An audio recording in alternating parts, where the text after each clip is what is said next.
लड़की ने बताया जो लड़का था नीरज और उसकी मां मिंटू देवी 3 महीने तक उस लड़की से जबरदस्ती गलत काम करवाते थे और 5 से 7 कस्टमरों के पास उसको रोज डेली भेजा करते थे। जब वो लड़की इस चीज का विरोध किया करती थी तो वो लोग उस पर बहुत कष्ट करते थे, उसे मारते थे, पीटते थे और जबरन ये काम करवाया करते थे। ये कहानी काफी ही दिल दहलाने वाली है। कैसे नाबालिग लड़कियों को लोग फंसाते हैं और फिर उनके साथ में गलत काम करवाते हैं। नमस्ते, आदाब, सत श्री अकाल। मैं हूं नशरा मिर्जा और आज जो मैं आपको कहानी सुनाने वाली हूं उसे सुनने के बाद में आपके भी रोंगटे खड़े हो जाएंगे। जी हाँ, कहानी कुछ है ही ऐसी।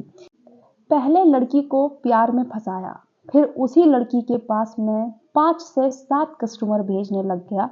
रॉन्ग नंबर से शुरू हुई थी ये प्रेम कहानी।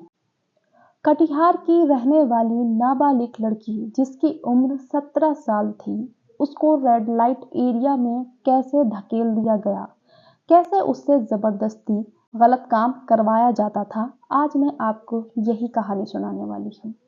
लड़की का कहना है कि जो लड़का था जिसका नाम नीरज था, वो पूर्णिया के 0 माइल इलाके का रहने वाला था। लड़की की उससे बातचीत रॉन्ग नंबर के जरिए शुरू हुई थी। लड़की के पास 2 साल पहले एक रॉन्ग नंबर कॉल आई थी और उसी से उस लड़की की बातचीत होने लगी थी। ये जो लड़का था नीरज, काफी चंट और शातिर था। इसने लड़की को अपनी मीठी मीठी प्यारी बातों में फुसला लिया और उससे बड़े बड़े वादे करने लगा। लड़की भोली भाली थी और उसने भी काफी इस लड़के में दिलचस्पी लेनी शुरू कर दी। इनकी काफी बातचीत होने लगी और लड़के ने लड़की को अपने प्रेम जाल में फंसा लिया। लड़की से वो वादे करता था कि मैं तुमसे बहुत प्यार करता हूँ, मैं तुमसे शादी करना चाहता हूँ, मैं तुम्हारे साथ अपनी जिंदगी गुजारना चाहता हूँ।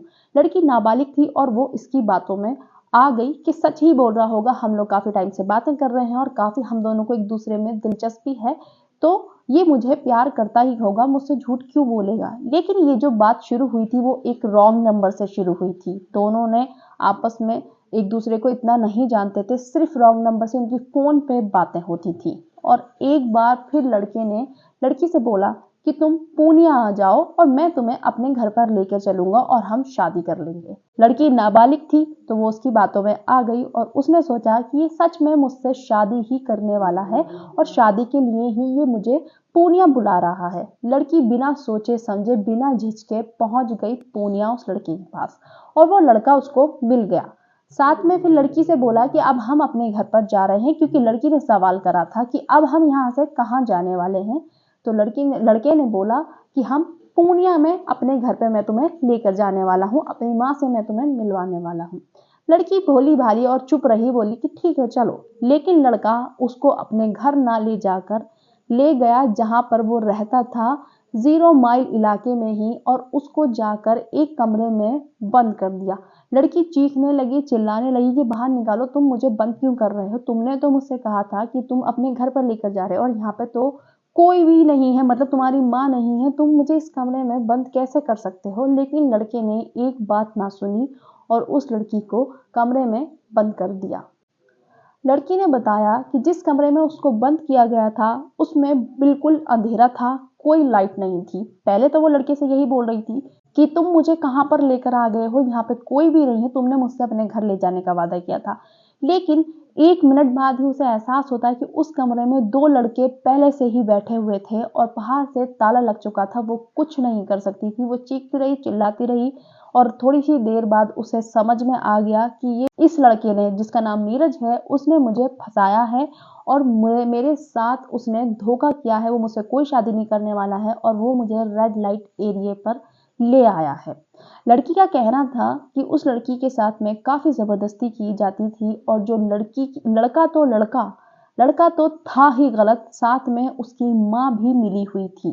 जी हाँ, माँ और बेटा मिलकर ये सब काम किया करते थे और जो लड़की थी, जो नाबालिग लड़की थी, उसके साथ में जबरन इन लोगों ने जिस्मानी व्यापार कराया, जो कि गलत था। और वो जब इस चीज से इनकार करती थी तो उसको पिटाई करते थे और उस पर कष्ट किया। और लड़की ने साथ ही साथ ये भी बताया 5 से 7 कस्टमर के पास उसको डेली भेजा जाता था, जिस चीज का वो बहुत ज्यादा विरोध किया करती थी। लेकिन जो लड़का था नीरज और जो उसकी माँ थी, औरत ही औरत की दुश्मन, उसको जरा शर्म नहीं आती थी कि मैं दूसरे की बेटी से ये क्या काम करवा रही हूँ। मैं एक खुद औरत हूँ लेकिन मैं दूसरी औरत को इतने बड़े कष्ट में डाल रही हूँ। और तो और वो उसके साथ में बहुत गंदा व्यवहार किया करते थे। जब वो इस चीज का विरोध करती थी तो वो लोग उस पर जानवर जैसा सलूक किया करते थे। उसे खाने के लिए नहीं देते थे, उसको गुप्त अंधेरे कमरे में बंद रखा करते थे और उसको बहुत बुरी तरीके से मारते और पीटते थे अगर वो इस चीज का विरोध करती थी। लेकिन लड़की ने ये सोच लिया था कि मैं इस एरिया में नहीं रहने वाली हूँ, मैं इस जगह पे नहीं रहने वाली हूँ, मुझे यहाँ से हर हाल में निकलना है। टाइम चाहे कितना भी लग जाए लेकिन मैं यहाँ से भागकर ही रहूंगी, भागकर ही मैं दम लूंगी। और लड़की ने उसी चीज को कर कर भी दिखा दिया। उसने कैसे एक दिन इन सबको आएं बाएं दाएं देकर वहां से भागने का प्लान बनाया और उसका प्लान सक्सेसफुल हुआ और वो वहां से भाग निकली।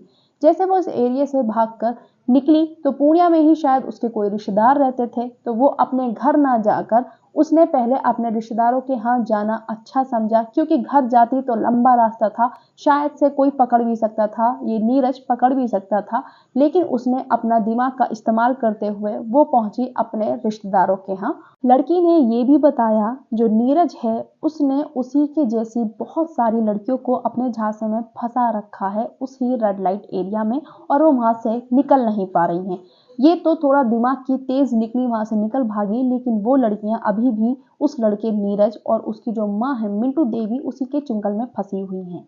उसने बताया कि आधा दर्जन से भी ज्यादा लड़कियां वहां पर कैद हैं और उनसे जिस्मानी वर्क कराया जाता है। जो वो उसका विरोध करती हैं तो उनके साथ भी गलत किया जाता है, उनके साथ भी नाइंसाफी होती है, उन्हें मारा जाता है, उन्हें भी पीटा जाता है। और लड़की ने बताया कि उसने इन्हें भी इसी तरीके से प्रेम जाल और शादी का झांसा देकर फंसाया था। साथ ही साथ उस नाबालिग 17 साल की लड़की ने एसपी से गुहार लगाई कि जो मेरी जैसी लड़कियां रेड लाइट एरिया में पहुंच जाती हैं, जिनको बेला फुसलाकर झूठ बोलकर ऐसी जगहों पर जाकर छोड़ दिया जाता है, वो बहुत बेबस महसूस करती हैं और बहुत बेबसी का वो सामना करती हैं। क्योंकि हम लोग विरोध तो करते हैं लेकिन हमारे ऊपर बहुत अत्याचार होता है। हर किसी इंसान का दिमाग इतना शातिर नहीं होता है कि हर कोई भाग निकले। कुछ बेचारी मजबूर होकर बेबस होकर वहीं रुक जाती हैं क्योंकि उन्हें सामने कोई रास्ता नजर ही नहीं आ रहा है। तो जो ऐसी लड़कियां हैं उनको वहां से निकाला जाए, पुलिस मेरी मदद करे उन लड़कियों को निकालने में, ताकि वो लड़कियां वहां से बाहर आकर अपनी एक नई जिंदगी की शुरुआत कर सकें। और साथ ही साथ जो लड़का था नीरज, जिसने जो लड़कियों को प्रेम जाल में और शादी का झांसा देकर फंसाता है, साथ ही उसकी माँ मिंटू देवी को कड़ी से कड़ी सजा मिलनी चाहिए, उनके ऊपर कार्रवाई होनी चाहिए, ताकि जो आने वाली लड़कियां हैं जिनको नीरज प्रेम जाल में फंसा रहा है या फंसाने की सोच रहा है, या जिनके लिए उसने प्लानिंग कर ली है कि मैं इन इन लड़कियों को इस रेड लाइट एरिया में लाने वाला हूं, वो उसके झांसे और उसकी आने वाली चालों से बच सकें। इस कहानी का उद्देश्य किसी भी धर्म, जाति, समुदाय या व्यक्ति का दिल दुखाना नहीं है, सिर्फ और सिर्फ आप सभी को जागरूक करना है।